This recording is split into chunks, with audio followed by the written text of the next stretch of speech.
एक छोटे से शहर में रहते हैं पंडित जी, जो न तो पंडिताई करते हैं न किसी पंडित के घर पैदा हुए हैं, लेकिन फिर भी पूरा शहर और अब तो इंटरनेट की बदौलत जाने कहां कहां के लोग उन्हें पंडित जी के नाम से ही जानते हैं।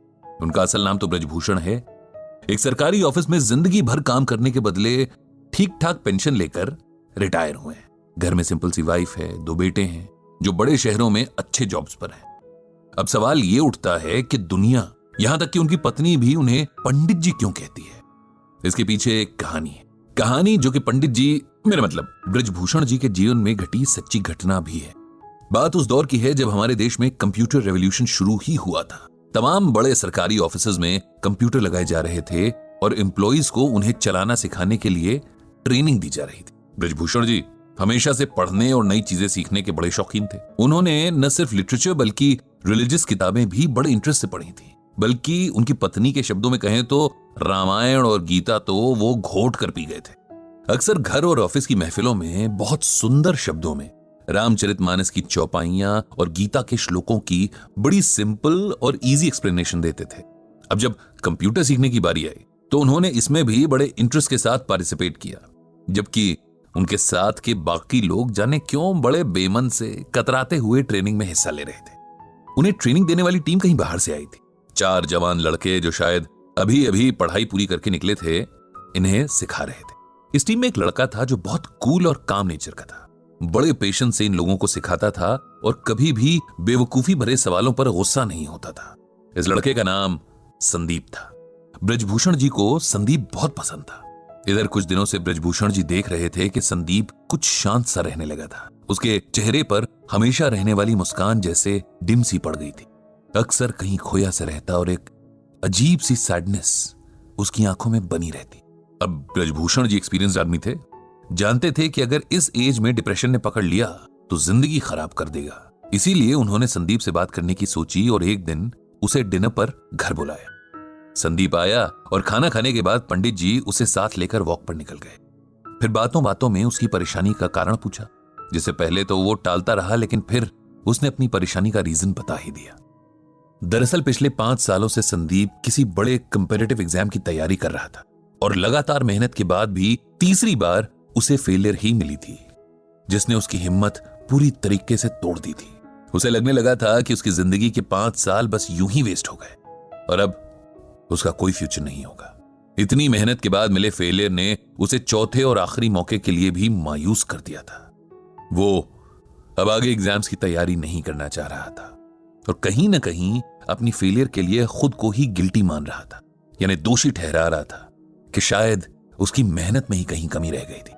यह सब सुनकर ब्रजभूषण जी ने तुरंत संदीप को श्रीमद् भागवत गीता का यह श्लोक सुनाया, कर्मण्येवाधिकारस्ते मां फलेषु कदाचन मां कर्म फल हेतुर्भुर्मा ते संगोस्त्व कर्मणि। जानते हो संदीप, इसका मतलब क्या है, मीनिंग क्या है? ये श्लोक भगवत गीता के दूसरे चैप्टर का 47वां श्लोक है। जब अर्जुन रणभूमि पर अपने संबंधी, अपने गुरु, भाई और दोस्तों को देखकर युद्ध छोड़ देना चाहते हैं, तब भगवान उसे गीता का उपदेश देते हैं।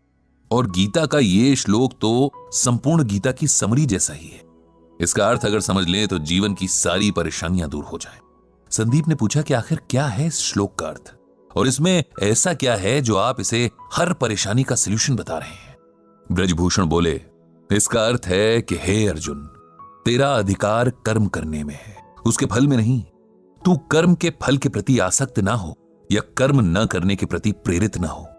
सिंपल वर्ड्स में कहें तो हम में से हर कोई कुछ भी करने से पहले उस काम के रिजल्ट के बारे में सोचता है। जैसे बच्चे पढ़ाई शुरू करने से पहले फर्स्ट आने की विश करते हैं। बिजनेसमैन दिन की शुरुआत में ही शाम तक मटेरियल पूरी तरीके से यूज हो जाने की विश करता है। इंजीनियर नक्शा बनाने से पहले ही कोई मास्टरपीस बनाने की ख्वाहिश रखता है। हाउसवाइफ सब्जी काटने से पहले ही सोचती है कि आज का खाना खाकर तो उसका परिवार उसकी तारीफ करेगा। हर कोई अपने हर काम से अच्छे फल की उम्मीद करता है, जबकि हमारे हाथ में सिर्फ और सिर्फ अपना काम करना है। उसका रिजल्ट क्या मिलेगा, कैसा मिलेगा, कैसे मिलेगा, इस पर ना तो हमारा कोई कंट्रोल है और ना ही राइट। ये सुनकर संदीप बोला, अगर हम रिजल्ट की इच्छा ही नहीं रखेंगे तो उस काम के लिए मोटिवेशन क्या रह जाएगा? ऐसे तो हम कोई भी काम बस टाइम पास के लिए ही करेंगे, नहीं? ब्रजभूषण जी बोले, नहीं, इसका यह मतलब नहीं कि हम अपने काम में इंटरेस्ट ना लें या अपने एफर्ट्स में कमी करें। इसका मतलब यह है कि हम ये समझ लें कि हमारे कंट्रोल में सिर्फ हमारा काम है। उदाहरण के लिए, एक बच्चे का काम पूरे साल भर अच्छे से पढ़ाई करना है, लेकिन परीक्षा का रिजल्ट और भी कई बातों पर डिपेंड करता है, जैसे कई बार कॉपी चेक करने वाले के मूड पर भी। ऐसे में यदि नंबर उस बच्चे की एक्सपेक्टेशन से कम आ जाते हैं तो उसे ना तो अपनी एबिलिटी पर शक करना है, न ही आगे मेहनत करने में कोताही करनी है। हमें हर हाल में अपना बेस्ट देना है। उसके बाद क्या होता है ये ईश्वर पर छोड़ देना है। किसान जब खेत में बीज बोता है, रात रात जागकर फसल को पानी देता है, तब वो अपना काम कर रहा है। लेकिन अगर सूखा पड़ जाए या उसकी फसल को कोई बीमारी लग जाए, तब किसान को अपने आप को इसकी वजह नहीं समझना चाहिए, क्योंकि ये बात उसके कंट्रोल में नहीं थी। जीवन में बहुत कुछ ऐसा है जिस पर हमारा कोई वश नहीं है, लेकिन खुद पर और अपने कर्म पर हमारा पूरा वश है। इसीलिए उसमें कमी नहीं रहनी चाहिए।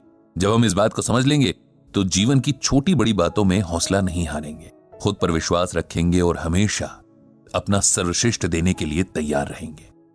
ब्रजभूषण जी की बातों ने संदीप पर जादू जैसा असर किया।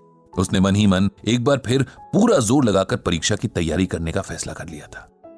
कुछ दिन बाद जब ब्रजभूषण जी के ऑफिस में कंप्यूटर ट्रेनिंग पूरी हुई और सिखाने वाली टीम को विदा किया जा रहा था, तब संदीप ने सबको इकट्ठा किया और कहा, हम सबको हमेशा कुछ न कुछ सीखने के लिए तैयार रहना चाहिए। टीचर कहीं भी किसी भी रूप में मिल सकते हैं और हो सकता है कोई ऐसा टीचर मिल जाए जो लाइफ के लिए आपका एटीट्यूड ही बदल दे।